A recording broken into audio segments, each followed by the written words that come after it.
जैसा कि आपको पता है कि पूरे उत्तर प्रदेश में पंचायत चुनाव हो रहे हैं। रोहा आई है, जहां पर प्रधानी प्रत्याशियों से हम यहां के विकास के बारे में जानकारी करेंगे और उनसे पूछेंगे यदि वह जीत कर आते हैं तो गांव का विकास किस प्रकार से करेंगे, शिक्षा के लिए क्या कार्य करेंगे।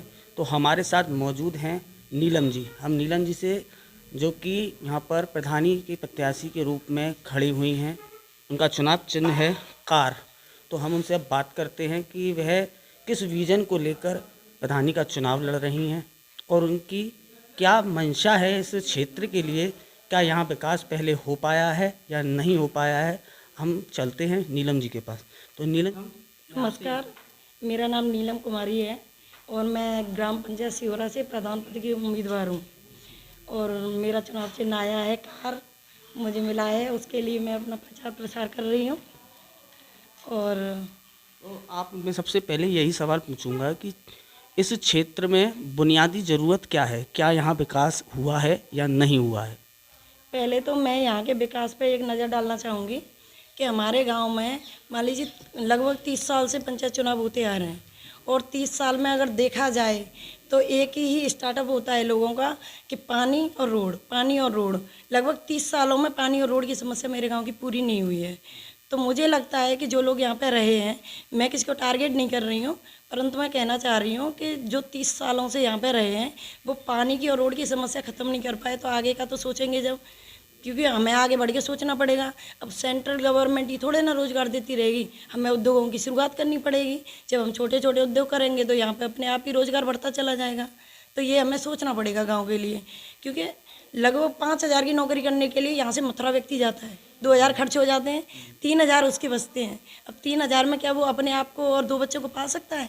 और अगर उसे 5,000 यहीं गाँव में उद्योग स्टार्ट होने से मिलता है तो 5 के 5 उसके पास घर पहुँचेंगे तो उसका परिवार मेरे ख्याल से एक सामान्य जीवन जी सकता है। तो आप जो बात कर रही हैं कि यहाँ पर काम नहीं है, कि लेकिन आप ये बताएं कि जैसे इस क्षेत्र में आप चुनाव जीतती हैं तो क्या विकास करना चाहेंगी, किस प्रोजेक्टों को लेकर आएंगी जो जनता का यहाँ भला हो सके, और कौन सी चीज़ यहाँ पर अभी मौजूद नहीं है जो इन लोगों को बुनियादी चीज़ें मिलनी चाहिए। पहली बात तो मैं ये कहना चाहूँगी, मोस्ट जो सबसे बड़ा मुद्दा है ना वो रोड पानी का है। पहले तो उसको ख़त्म करना है, क्योंकि पानी सबसे पहले तो पानी का करना है, क्योंकि पाइपलाइंस वगैरह सीवर लाइंस डलती हैं तो उसके बाद फिर रोड ख़राब होता है। पहले उस पर पैसा लगाने से फ़ायदा नहीं होता, तो इसलिए पहले पानी की समस्या ख़त्म, फिर रोड की समस्या ख़त्म। उसके बाद छोटी छोटी चीज़ें हैं, जैसे कि हमारे यहाँ पे शमशान घाट हो गया, छोटे छोटे कैंप हो गए। उन कैंप से हमें ये फ़ायदा है, कैंप लगाने से हमारे यहाँ पे ये समझ लीजिए 100 में से 20 व्यक्ति ऐसे होंगे जिनके पास आधार कार्ड नहीं है, या तो वो उस चीज़ से रूबरू नहीं है, उन्हें मालूम नहीं है आधार कार्ड के बारे में ज़्यादा कुछ कि क्या है ये हमारे लिए। तो उन चीज़ों के लिए छोटे छोटे कैंप लगाना। और जैसे हमारे ग्राम पंचायत सिहोरा में 15 वार्ड हैं, 15 वार्डों में प्रत्येक वार्ड में एक कॉमन व्यक्ति ऐसा चुनना जिसका जो व्यवहार है सबके साथ एक जैसा है, तो वो वहाँ के बाढ़ की जो समस्याएं होंगी उनको मेरे पास समय से पहुँचा सके। उसको रखने से क्या होगा कि समस्याएं मुझे जल्दी भी पता चलेंगी और उन पर मैं काम भी कर सकूँगी। जैसा कि यहाँ पर जो जो प्रधानी होते हैं, प्रधान होते हैं, उनको केंद्र की तरफ से और राज्य की तरफ से फंड मुहैया कराया जाता है। प्रति व्यक्ति कुछ 1,200 रुपये के लमसम उसको फंड मिलता है। तो क्या उस फंड का यहाँ सही उपयोग हुआ है? क्या यहाँ पर सड़कें, पानी, बिजली ये सब अभी सुचारू रूप से सही चल रही हैं या कुछ अभी कमियाँ हैं यहाँ? क्योंकि यहाँ से जो प्रधानी का चुनाव 2 बार जीत चुके हैं जैसा मुझे पता है, अब वे तीसरी बार फिर लड़ रहे हैं। क्या उन्होंने 2 बार जो चुनाव जीते उनमें उन बुनियादी चीज़ों को मुद्दा रखा? देखिए, अगर मैं जो पहले 2 बार रह चुके हैं, फिलहाल तीसरी बार आ रहे हैं, तो मैं उनको पर्सनली कोई टारगेट नहीं करना चाहती, ना उनको हराना मेरा कोई उद्देश्य है। मेरा उद्देश्य सिर्फ ग्राम पंचायत सिहोरा से निवेदन है कि वो मुझे एक मौका दे, ताकि मैं इस गांव की बेटी हूँ और मुझे भी काम करने का अवसर मिले।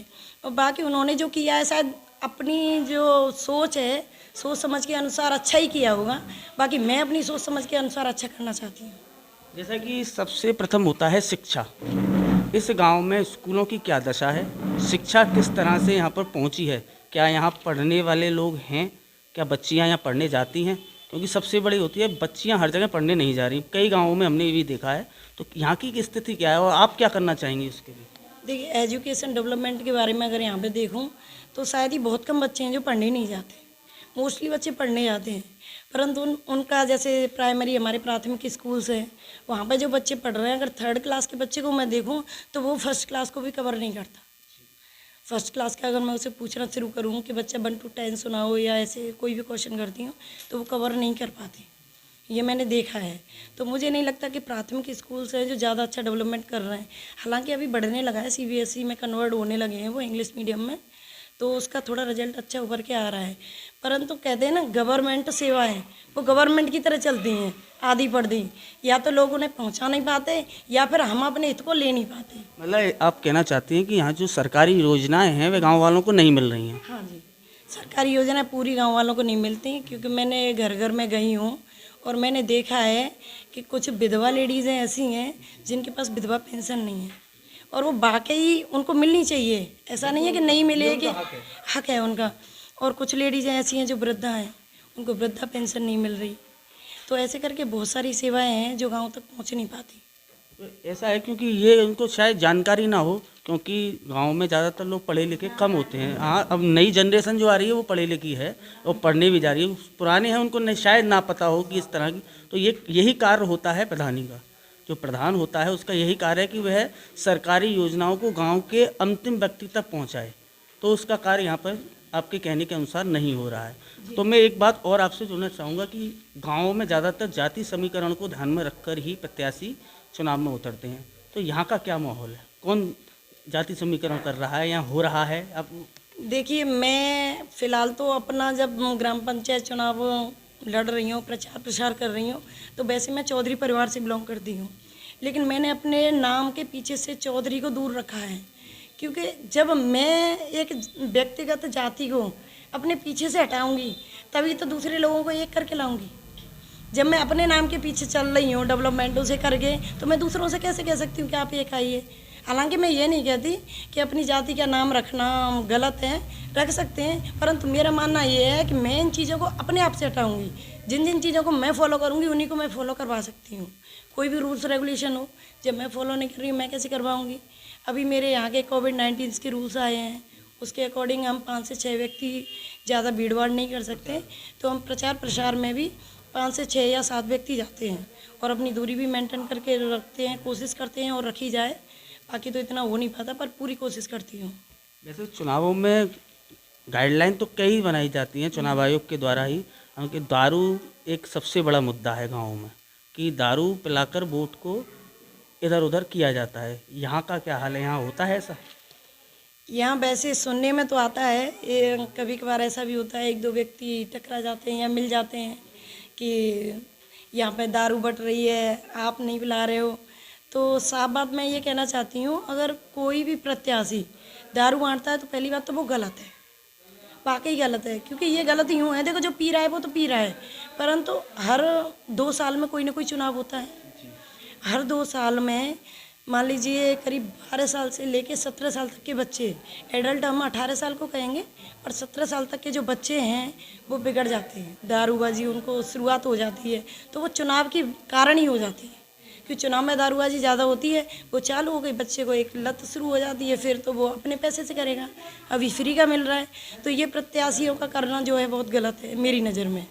यदि आप चुनाव जीतती हैं तो यहाँ की महिलाओं के जो अधिकार हैं क्या उनको आप दिलाने के लिए कार्य करेंगी? क्या आप सड़क बनवाने जैसे सरकारी योजनाएं अभी तक नहीं मिल रही हैं, क्या उसके लिए कार्य करें? आपका विजन क्या है? आपका चुनावी मैनिफेस्टो क्या है? देखिए, सबसे पहले तो मैं एक खुद महिला हूँ, तो मैंने बहुत सी समस्याओं को देखा है। अब मैं चाहती हूँ कि जो समस्याओं से मैं गुजरी हूँ, उन समस्याओं से बाकी महिलाओं को ना गुजर नहीं पाए। तो इसलिए मैं पूरी से पूरी कोशिश करूँगी कि महिलाओं के जो अधिकार हैं उनको मिल सकें। आज के समय पे मैं किसी को 1000 रुपया दे दूँ तो वो शायद मदद नहीं है। आज के समय पे मैं उनके अधिकार को दिलवा दूँ, ये सबसे बड़ी मदद है। हमें अधिकारों पर लड़ाई लड़नी पड़ेगी। अधिकार हालांकि हमें सेंट्रल गवर्नमेंट, स्टेट गवर्नमेंट से पूरे मिलते हैं, कानूनी तौर पे भी मिलते हैं, परंतु वो हम तक नहीं पहुंच पाते। कहीं ना कहीं कुछ महिलाएं ऐसी हैं शायद वो लेना भी नहीं चाहती, वो घर के बंधन से बंधी हुई हैं। हालांकि गलती उनकी नहीं है, वो बचपन से वो सब देखते हैं, तो उस चीज़ को भी बदलने का प्रयास करूँगी और उनको बताऊँगी कि ये आपका अधिकार है और आपको लेना चाहिए। तो नीलम जी, अब ये मेरा आखिरी सवाल है कि आपकी जनता के लिए क्या कहना चाहिए? क्योंकि क्षेत्र की जनता ही तय करेगी प्रधान कौन बनेगा, उसके लिए आप क्या कहना चाहेंगे? ये क्षेत्र की जनता से मैं हाथ जोड़ के निवेदन करना चाहूँगी कि वो एक मौका मुझे दें।